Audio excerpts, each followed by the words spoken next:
Ladies and gentlemen, our next speaker this afternoon is talking to us about gold in India, consumer insights into jewelry and investment. And taking up this deep topic is Ms. Kavita Chacko, the research head India for World Gold Council. She brings over 2 decades of experience in financial services, specializing in macroeconomic research, commodities, and market analysis. Previously, she has held key account roles at Edelweiss Wealth Management, Care Ratings, Angel One, and National Commodity and Derivatives Exchange. She holds a master's degree in economics and a postgrad diploma in financial management. In her present role, she leads research on India's gold market, providing insights into consumer demand, market trends, and investment dynamics, helping stakeholders to understand and navigate the evolving gold landscape in India. Truly promises to be a very insightful presentation with some numbers here. Keep your eyes on the screen and your hands together for applause for Ms. Kavita Chacko. Good afternoon, everyone. It's a pleasure to be here today to share insights from World Gold Council's consumer survey on gold jewelry and gold as an investment in India. We partnered with global research agency Ipsos on a nationwide study of over 6,000 respondents examining gold jewelry consumption and investment attitudes across various demographics and regions. The findings offer valuable insights into trends and opportunities for stakeholders across the gold ecosystem. Starting with consumer behavior around gold jewelry, who are the typical gold jewelry buyers? We profiled buyers who have purchased gold jewelry in the past year. Most are married women, with nearly half aged 18 to 34, and a significant share aged 35 to 54. The majority belong to the lower middle income bracket. For these buyers, gold jewelry is not just an adornment. It represents wealth, sound investment, and tradition. Now, the survey also examined the discretionary purchases of the respondents. And what was interesting is gold jewelry stands out as the top choice, whether for oneself or as a gift. 77% of respondents have purchased it at some point. Notably, most purchases are for oneself. This clearly suggests opportunities for brands to connect with consumers by aligning with their individual tastes and values. What's striking is the consistency of gold jewelry purchases over time. Gold jewelry has the strongest repurchase rate across categories. Over 80% of past buyers have made a purchase in the last 12 months, far outweighing categories like fashion and beauty, which are trend-driven.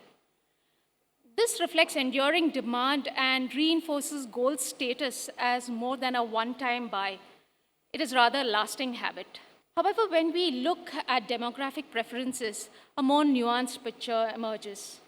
There's a clear generational divide in ownership and purchasing behavior. Gold jewelry is most commonly owned by women aged 45 plus, likely due to stronger purchasing power, accumulated wealth, and cultural affinity. Women under 35 are seen to be gravitating toward other premium categories such as beauty and tech. Marketing strategies must be thoughtfully tailored to connect with both these segments. Even in gifting, age plays a role. Receiving gold jewelry becomes more common with age. Yet, while gold remains highly aspirational, recent gifting occasions have seen that it is losing out to fashion items. This clearly presents an opportunity to reposition gold as a timeless gift. We also saw that purchasing intent for gold jewelry is strong and growing. Over 75% of past buyers are ready to buy gold within a year.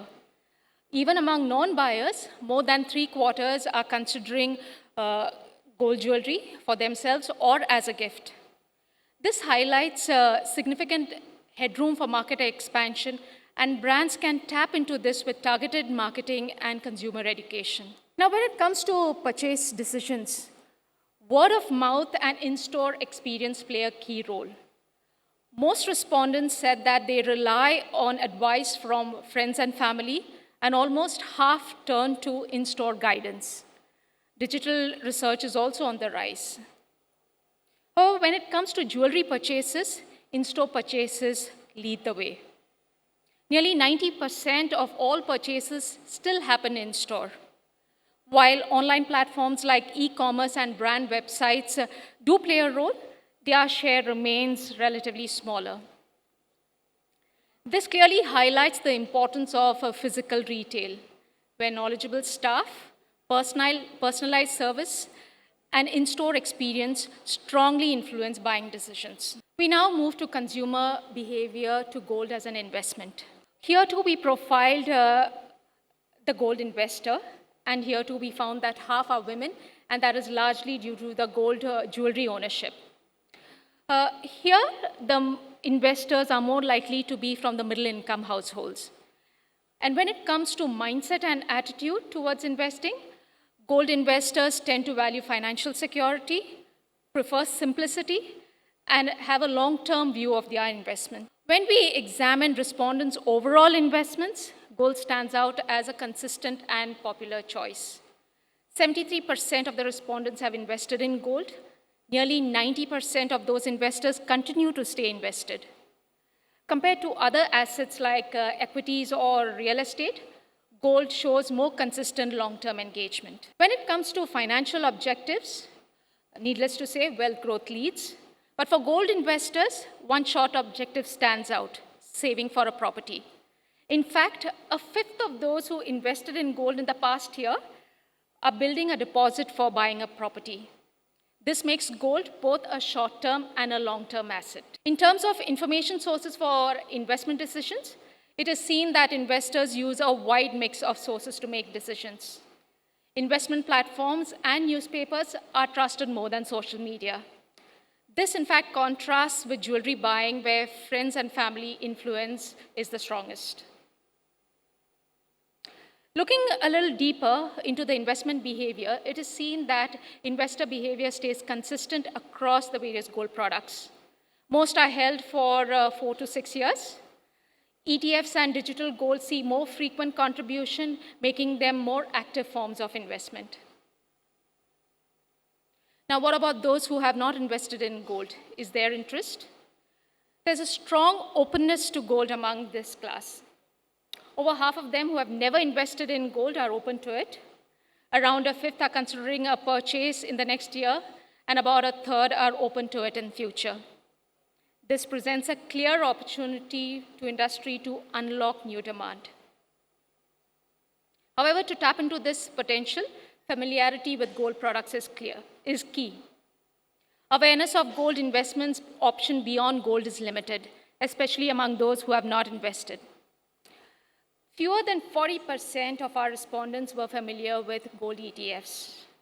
To attract new investors, there is a key necessity to increase awareness of modern gold products and show options beyond traditional jewelry. To conclude, our survey shows that gold remains a resilient asset, deeply rooted in tradition, yet increasingly relevant as a modern investment.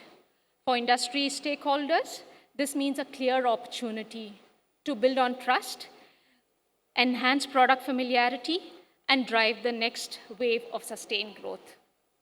And with that, let me close by playing WGC's new marketing campaign, aptly named "The Moment is Gold."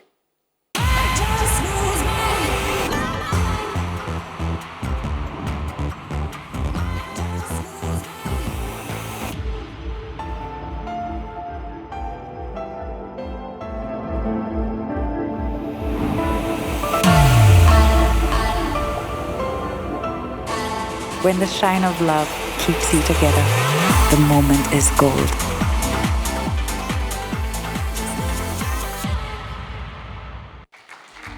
Thank you for your attention.